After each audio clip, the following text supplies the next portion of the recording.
Okay, nice. Now,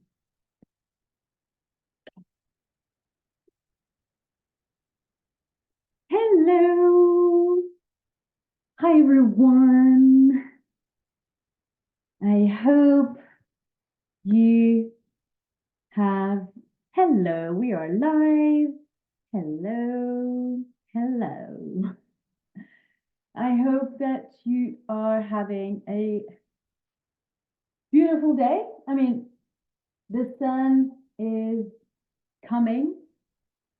It was very gloomy earlier, and now it's getting sunnier. Getting sunny. Getting sunny. So we are going to wait a couple minutes, just one more minute, to see who else is joining. If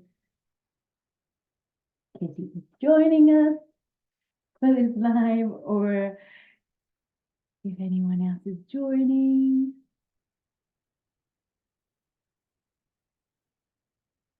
And I'm going to start doing a quick recap of the six chapters, the six chapters, the six chapters that we have read so far.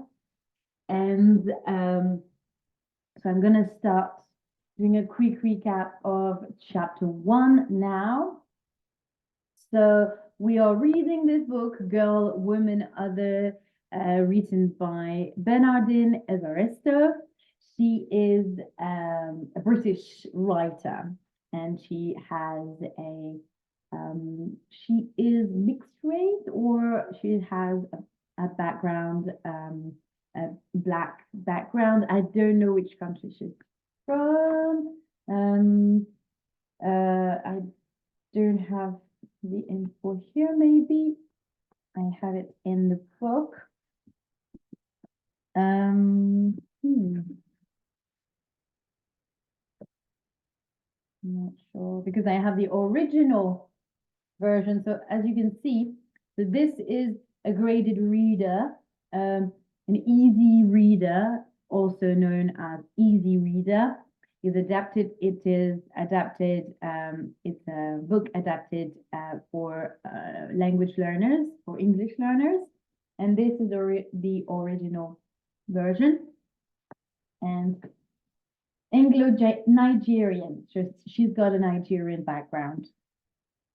And before reading the adaptation, I had read the book a couple years ago now, and I had forgotten a little bit. I knew it was about different characters, but I had forgotten a little bit some parts, and it's quite nice. I really enjoy rereading in a way, in a certain way. I mean, much faster because it's a condensed version, very much condensed version of the original book.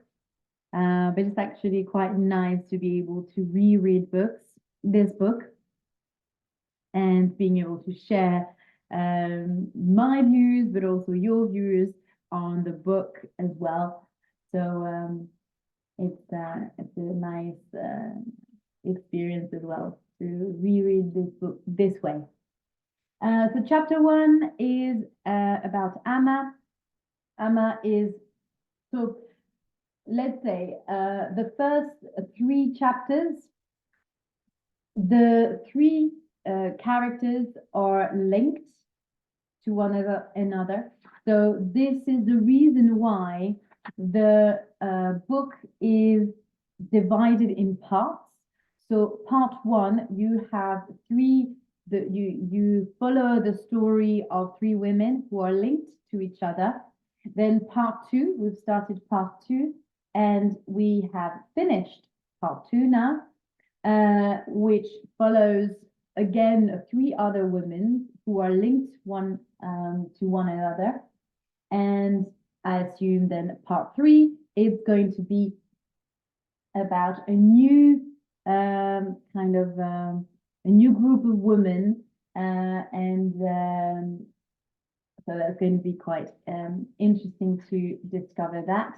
So the first three chapters are about Amma, Yaz, and Dominic. Amma is a theatre director. She has a daughter, Yaz, and her daughter is at university, and she has different friends, and they have different backgrounds, Somalian, Egyptian, and white, she English background, white English, and Amma, Yaz, and Dominic, they have they have a black background, and yeah, and Carole, Bunny, and Letitia are also black women or mixed race. Oh, hi, Letty. Welcome to the live Instagram live. So, how are you? How are you? I'm glad that you are joining me for this live. And I hope that you will enjoy the reading. So what was I saying? I was talking about Carole, Bunny, and Letitia. So those three women have yes, or they're mixed race.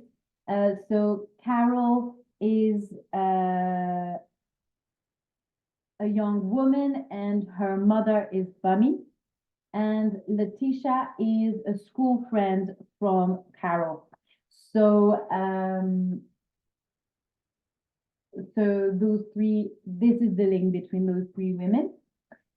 And if I finish talking about the part one about Yaz, who is a young woman, who is the daughter of who is Amma's daughter, then we've got Dominic, who is Amma's friend, and she is they met, I think that, well, we don't know much about what she's doing at the what's her job, but anyway, they met with Amma as they wanted to work in theater or acting, and Dominic decided to move across the pond and live in America, and she struggled a little bit with this relationship that she managed to escape from, and end up staying in America for 30 years, so basically for her life, having kids. And Dominic is lesbian, Amma as well. And Yaz's father is, well, Amma gave birth to Yaz thanks to a friend of her who is gay. So they had a kind of an arrangement together. So that's about those three women. And then part two, you've got the story of Carole, Bunny, and Letitia. So as I was saying, Bunny is Carole's mother. So first we discover the story of Carole, then about her mother, and then Letitia, her school friend. And those stories, those three stories are very touching because they are about abuse, sexual abuse. They go through a lot of trauma, and we discover how they manage to deal with it anyway, or manage how they manage to deal with it despite or how they managed. Actually, those, now talking about it, I realized that those three, the journey of these three women is very successful in the end, despite the trauma. And I guess this is what the author wanted to portray here is how, despite the horrible things that happen to you, you can decide, you can choose to not being defined by what happened to you and by this trauma and this unfortunate situation that you find yourself in. Much more than unfortunate, but it's kind of rising from the grave. Now, almost like, yeah, a little bit like if a part of you were dead, if it was dead, and you managed to pull yourself up and rise above and create a successful life. Because what we learn about Carole is that she's been getting raped, and despite this horrible thing that happened to her, she manages to become a very successful investment banker. So, and then so it's very, very powerful. Bummy, her mom, same. She loses her husband and manages to raise her daughter and build a successful cleaning company. So at their own level, they witness, they experience success, and she manages to she get remarried and manages to build a good life for herself too. And Letitia, at her own level as well, she by the age of 21, she gave birth to 3 kids, and those 3 kids came from different dads. And after these sad is not strong enough, but terrible experiences with men, she, and because of the loss of her dad, because when Letitia was young, her dad left the family house to live with another woman that he had an affair with, and so he leaves the family home, and Letitia was loved very much her dad, and she decides to and from this abandon, she feels very it feels like an abandon. Then I'm not sorry, I'm not sure about this one. Anyway, she starts not behaving well, being naughty and doing just partying and boys and sleeping with boys, and unfortunately she ends up pregnant every time that she went with a boy, and had to look after those babies.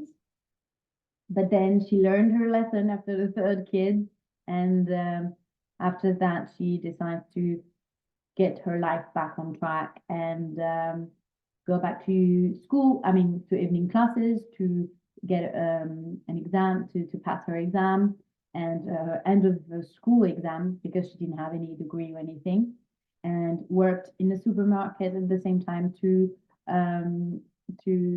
afford living and to pay to raise her children and support her family and her mom, because she lives with her mom and her mom looks after the kids. So she had to go to work and passes her exam and ends up being a supervisor of that supermarket. And she's still at 30 years old, she still wants to learn and wants to get a degree. And because she learns about Carole's successful career, and it feels like she's very much influenced by her, and give her the motivation or the kind of the impulse to work. So yeah, that's very interesting. Part one in the end is very much about identity and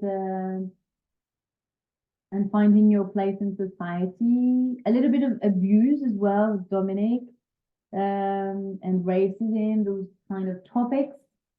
So now part three, let's see what this part is revealing to us. Okay, so chapter 6, Shirley. Okay, Shirley. Shirley, not yet Mrs. King, arrives at Peckham School for boys and girls.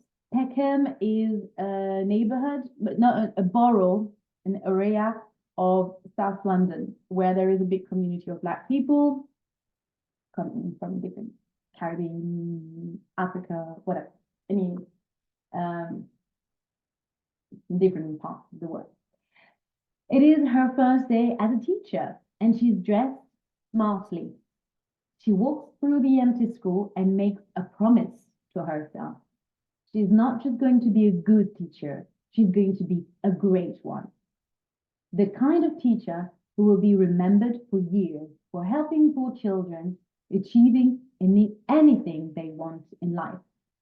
Shirley's parents, Winston and Provis, are proud of her for going to university and studying history and education. Shirley is the successful one now. Now, her two older brothers, who were supposed to become football stars, but were not talented enough. Shirley has her dream job and her dream man. Shirley knows she's lucky to have Leonard, and she cannot wait to marry him. When the children finally enter the class, she tries her best to remember their names. She knows how important it is for a teacher to have a good relationship with their students. She is excited to start teaching them and to make history fun for them to learn. She teaches them about Hitler and the terrible things he did, and shows them photographs of Black men in America hanging dead from trees. She encourages her students to ask questions and talk about the awful things she shows them. By the end of the school term, her car is filled with gifts and chocolates from her grateful students. The other teachers in her school are not as excited to teach as she is. Shirley sits in the crowded staff room. Staff room is the room where the teachers go to rest, have a coffee, and this is the teacher's room. So, but we call that in the UK they called it the staff room, which is filled with cigarette smoke and listens to the teachers complain about their students. Shirley is one of the only Black teachers at the school. Despite there being many Black students, one of the teachers, John, is reading a newspaper with a photograph of an angry-looking Black teenager staring at him on the front cover. Shirley wishes that John would put it away. The teachers Shirley works with do not understand what it is like to feel personally attacked by the media, or to feel like everyone she passes in the street is judging her because of the color of her skin. Her mother once told her not to think about things like that. Don't think that people don't like you because of your race, Sharon. Shirley tries not to, but it is difficult. She remains polite even to the other teachers in the staff room, like Tina or Roy, who ignore her or let doors close in her face just as she is about to walk through. Then there is Penelope Halifax, who ignores Shirley whenever she tries to greet her. Everyone is scared of Penelope. Penelope is someone that we came across somewhere. I can't remember who she related to in the other with the other characters. Something.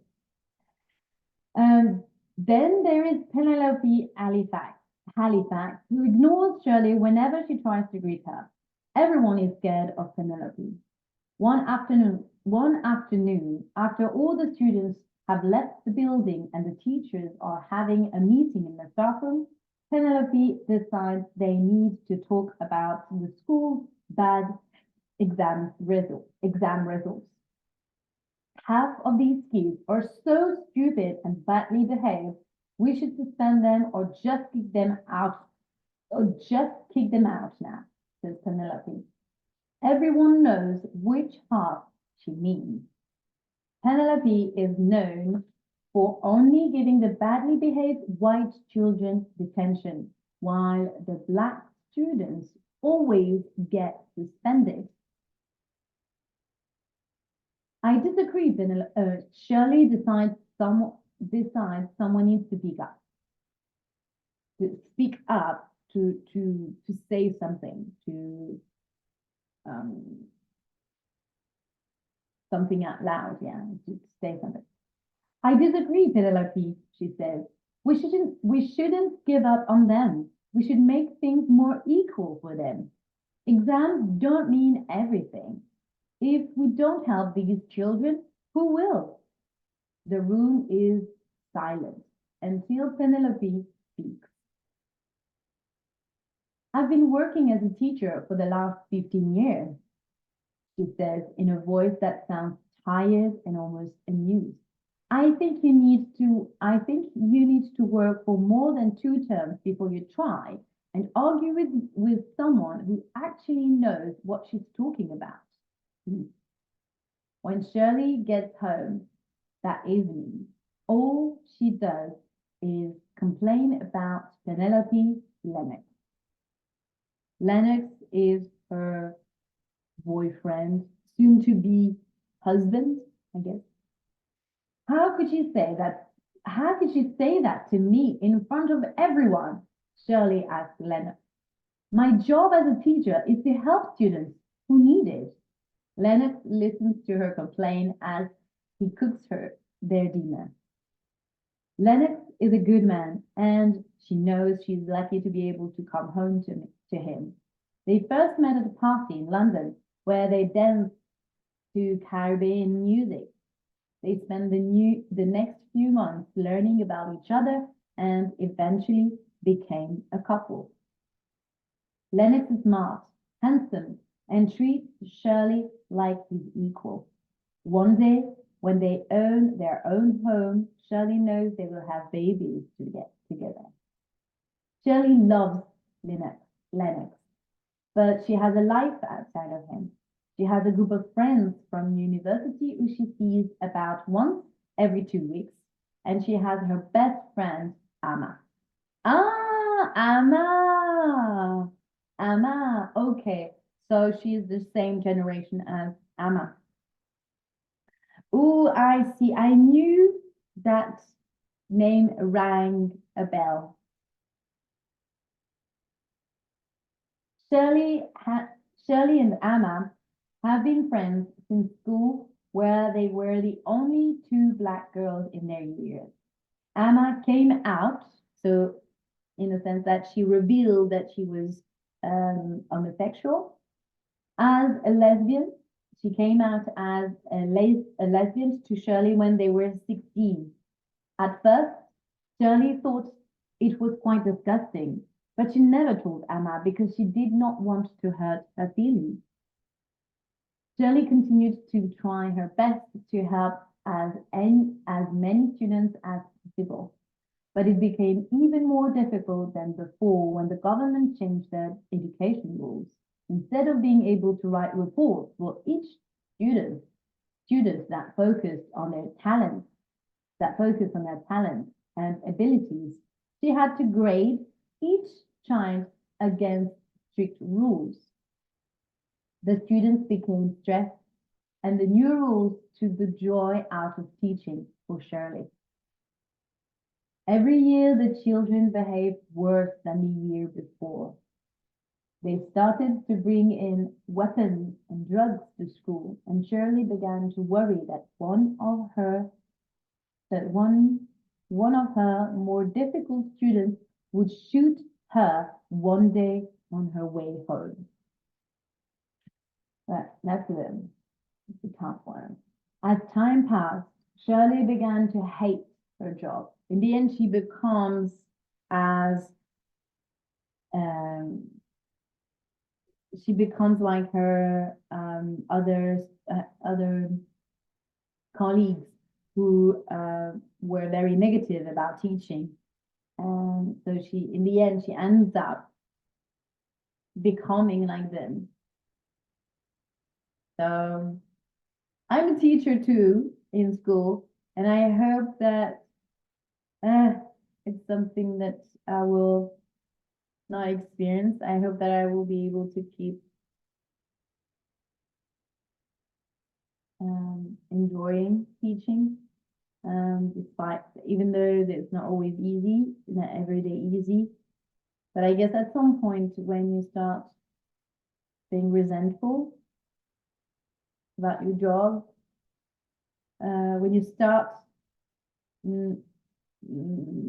hating it, I think you have to ask you the right questions, and whether if it's still something that you want to do, or is it still this way you want to do, if you still love teaching but maybe not in the classroom anymore, or whether you want to teach another type of group of students.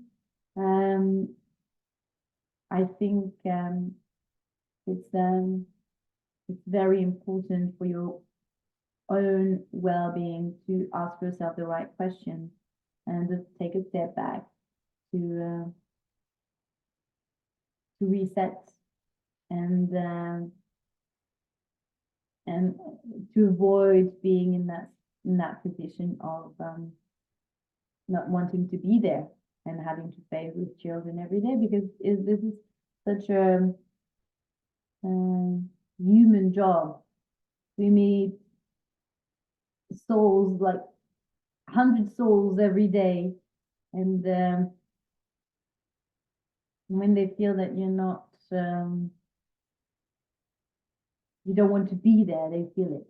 That's instant. For having been teaching for now a couple of years now, more than 6 years,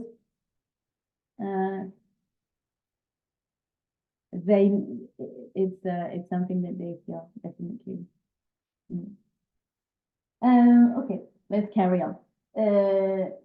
As time passed, Shirley began to hate her job, and she found herself agreeing with Penelope, especially when new, younger teacher joined the school and tried to make changes.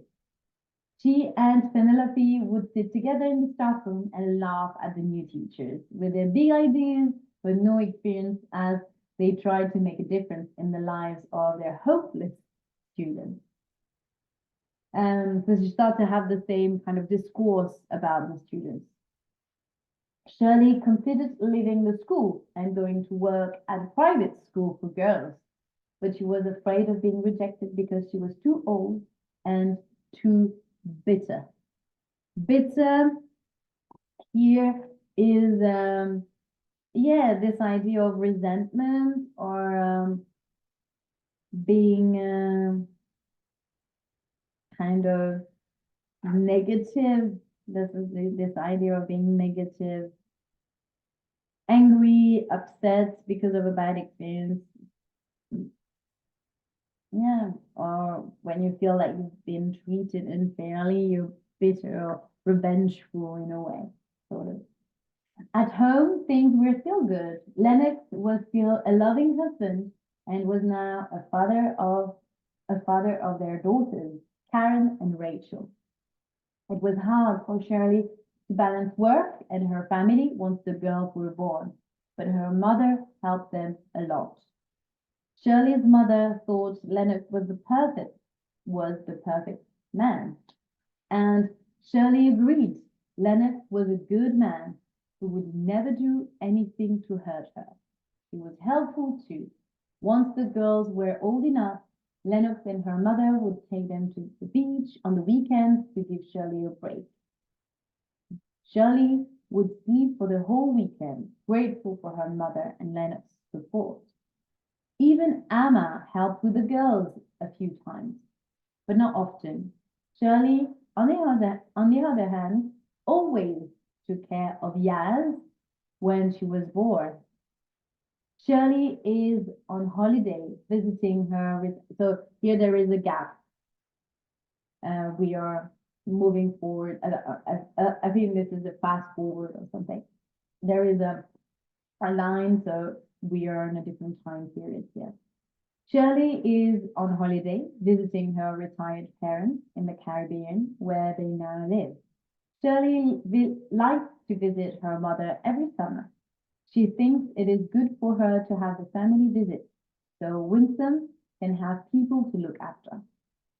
Shirley has 6 weeks ahead of her because before she will have to return to Hellhole High School. Well, Hellhole. Here it's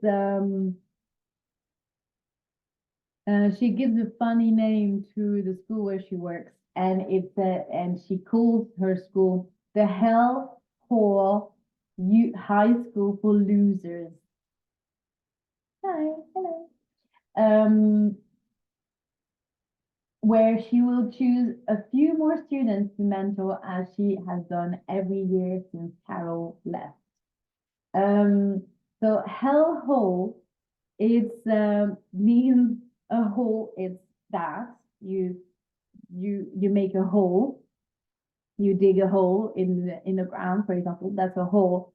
So it's a hole of hell, a hell hole. So it's a very disrespectful for the school for sure. It's a hell hole. So it's hell if you've got heaven and hell. So the opposite of paradise. So it's a hell, and for losers, and losers are the ones who don't win. So she is a very she has very strong words towards her school and the way she describes it, and it really feels like she hates her school. She will choose a few more students to mentor, as she has done every year since Carole left. Shirley still thinks about Carole quite a lot. Oh, Carole. So this Shirley was the teacher, was Carole's teacher at school. Carole, who came from a single parent family and was a very smart girl until one day she became friends with three very difficult girls and just stopped trying. Then one day Carole came to her to ask for her help. So she is the one that told her that she needed to work hard. I want to do better, Mrs. King, Carole told her. I want to work harder and everything and go. I want to work harder and everything and go to university and get a good job and stuff. Shirley never found out what it was that made Carole change so suddenly. So it's after she was raped, yeah. But it was not important. Shirley took Carole's request seriously and did everything she could to make sure she stayed focused on her studies. It worked too. Because of Shirley, Carole went to one of the top universities in the world. In the end, Carole's experience reminded Shirley of the reason she went into teaching. She wanted to help change lives. Now, at the beginning of every school year, Shirley chooses a few students to mentor. Nearly all of them go on to study at university, and for the few that do not, they end up getting well-paying jobs straight out of school. Some of them return to the school to thank her for her help, but not Carole. Carole, her first and greatest achievement, has never once come back to school or even phoned Shirley to say thank you. This makes Shirley feel, well, used. And that's the end of chapter 6. No, chapter 7. Sorry, my mistake. Chapter 7. So we start seeing a link between those characters, even though they have, mainly, more specifically, in part 2, we clearly see the same trajectory. I mean, the kind of similar, not the same, but a similar trajectory of the life journey and their career journey, but a successful journey with in their love life and in the professional life. But now in part 3 with Shirley, we start understanding the link between each character, or at least we see that we clearly see Shirley's link with Amma, and the fact that they used to be friends, school friends. So we'll see tomorrow in chapter 8. Winsome. So Winsome is Amma's son. No. Winsome is her friend. Yes.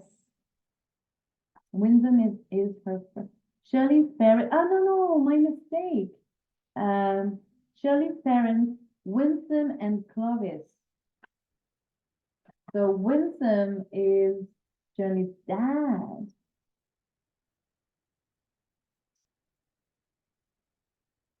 To visit twice, yeah.